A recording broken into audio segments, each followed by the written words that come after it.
Kumba jule man la usnem ki balang Kristan kilami renti ban lek men ya ka Christmas da ka jinga shat carol balakot penlong da ki balang baper ha ka arpusan tarik no pra.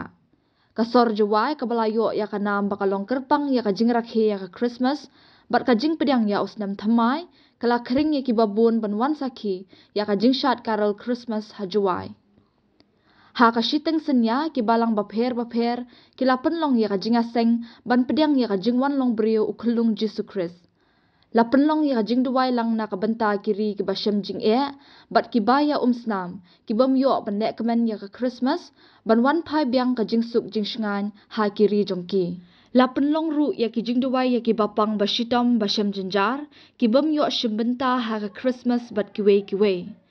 Ha ka no pai sngi hadin ka jinga seng bat sam ya ka khubor ya ka jingwan ujisu ban wanra ya ka khubor jong ka jingle isen uble ya ka perthei baro da ka bapa ya ukhunlung ubakit ikipop jongi ukhun ban rio. Ya ka ne ka carol la penlong da ka balang Joai Presbyterian, balang Thatlabo Presbyterian, balang Kimus Nyang Presbyterian, balang Catholic Joai Parish bat kiwei.